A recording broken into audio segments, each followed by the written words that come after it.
안녕하세요. 저희는 가평 통평호를 이용해서 QGIS를 만들게 된 김유진, 정정문, 조민석입니다. 우선 넘겨주세요.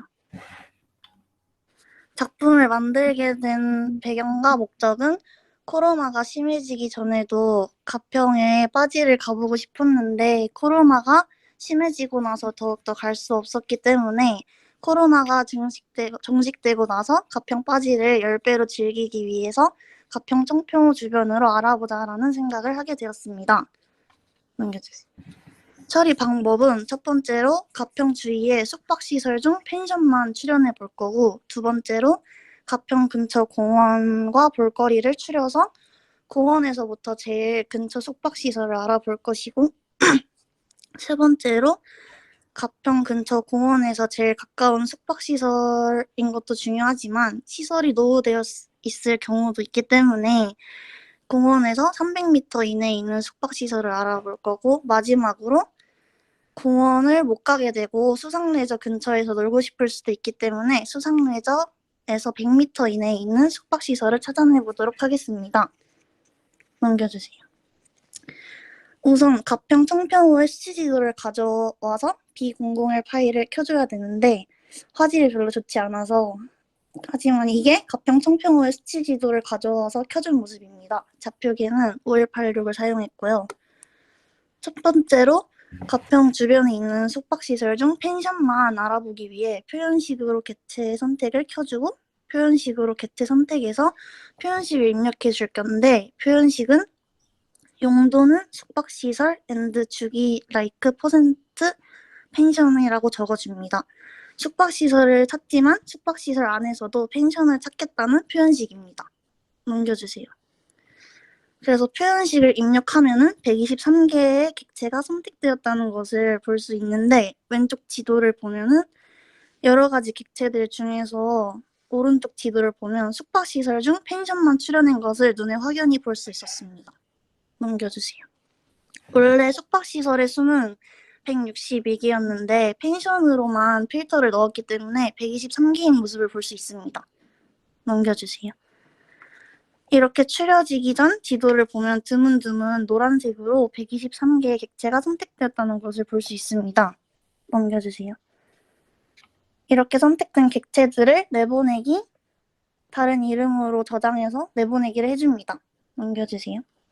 그렇게 내보내기를 해주면 이 객체들이 숙박시설 중 펜션만 내보내기 한 것임을 한눈에 볼 수 있게 됩니다. 그래서 이걸 이용해서 가평 주위의 숙박시설 중 펜션만 이렇게 가평 주위의 숙박시설 중 펜션만 출연하기를 먼저 해봤고요. 다음으로 가평 근처 공원이나 볼거리 등을 추려서 그 공원에서부터 제일 근처 숙박시설을 알아볼 건데, 우선 선택한 객체들 가운데다가 중심점을 찍어줬어요. 중심점을 찍는 방법은 벡터에서 도형도구를 들어가서 볼 수 있어요. 거기서 중심점을 설정해주면 지금 펜션들 가운데에 동그란 점들이 생긴 것을 볼 수 있어요. 123개의 객체가 있었기 때문에 중심점도 123개인 것을 볼 수 있습니다. 이제 편하게 보기 위해서 동그란 점들을 집 모양으로 바꿔줄 건데, 여기서 레이어에 들어가서 단일 마커를 SVG 마커로 바꿔줍니다. 그럼 여기서 점들이 물음표 모양으로 저렇게 바뀌게 되는데, 여기서 집 모양 마크를 눌러주면은 저렇게 바뀐 것을 볼 수 있습니다. 왼쪽 사진이 아예 축소해서 본 사진이고, 확대를 해서 보면은 오른쪽 사진처럼 동그란 점들이 집 모양으로 바뀌어서 편하게 볼 수 있게 되는 걸 볼 수 있어요. 그리고 별로 중요하진 않은데 여기서 외부 글로우를 추가해주면 이렇게 반짝반짝 빛도 낼 수 있습니다. 다음으로 이제 가평 근처 공원이나 볼거리 등을 추려서 공원에서부터 제일 근처 숙박시설을 알아보기 위해서는 공원 파일을 추가해줘야겠죠. 그래서 파일 C038000을 꺼냈는데 근처에 2개밖에 없더라고요. 그 공원들이. 그래서 우선 공원 모양도 SVG 마크로 나무 모양으로 바꾼 모습입니다. 저게. 그래서 공원이 2개밖에 없는 관계로 모양을 크게 해서 보기 쉽게 만들었어요. 다음 넘겨주세요.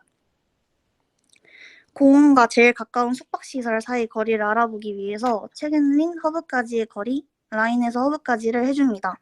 원본 포인트 레이어는 공원 파일로 설정해주고 대상 허브 레이어를 중심점으로 찍어준 펜션으로 해주고 레이어 이름은 주기, 측정 단위를 미터로 해주면 다음으로 넘겨주세요.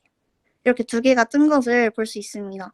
공원이 두 개라서 그런지 결과물이 두 개밖에 뜨지 않았어요. 넘겨주세요. 이게 언뜻 보면 달라진 게 없어 보일 수 있지만 속성 테이블을 들어가 보면은 제일 가까운 펜션 이름과 거리가 나타난 것을 비교해 볼 수 있습니다. 그리고 하지만 아무리 가깝다 해도 시설이 노후되어서 안 좋을 수 있기 때문에 공원 근처 300m 내외의 숙박시설들을 알아볼 건데 우선 또 분류를 해줘야 돼요. 용도는 숙박시설이라는 표현식을 사용해서 분류를 해줍니다. 숙박시설만. 162개의 숙박시설들이 선택된 것을 볼 수 있고 아까 같은 방법으로 내보내기 해줬습니다. 그리고 다음으로 이렇게 162개가 선택된 거였어요. 그리고 다음이요. 우선 공원 근처 300m 내의 숙박시설을 찾는 거기 때문에 공원 주위로 300m 버퍼를 만들어주고 그 후에 폴리곤 내부에 있는 포인트 개수 구하기로 숙박시설의 개수가 몇 개인지 알아볼 수 있는데 공원 기준 300m로 버퍼를 한 모습이에요. 저 노란색 동그라미가. 이 버퍼는 벡터 공간 처리 도구에서 찾을 수 있고요.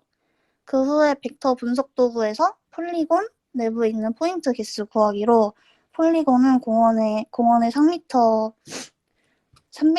버퍼해준 걸로 설정해주고 포인트는 숙박시설 중심점으로 설정해둔 걸로 실행해주면 넘겨주세요.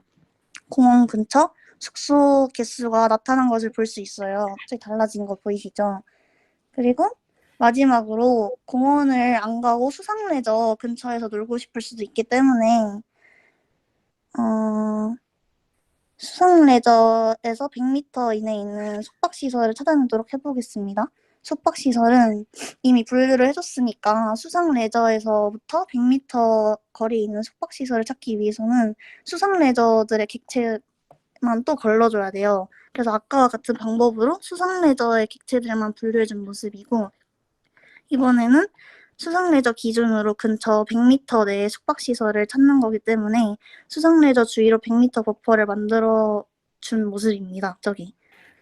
그래서 폴리곤 내부에 있는 포인트 개수 구하기로 100m 내에 있는 숙박시설을 알 수 있게 되는데 넘겨주세요. 폴리곤 내부에 있는 포인트 개수 구하기로 구하면 아까와 같이 수상레저 근처 숙소 개수가 나타난 것을 볼 수 있습니다. 전 상태 레이어와 비교해보면 확연히 달라진 게 보여요. 개수가 생긴 게. 넘겨주세요. 지금까지 가평 총평에 대해서 작품을 만들게 된 배경과 목적, 처리 방법과 결과물들을 모두 보여드렸고요. 들어주셔서 감사합니다.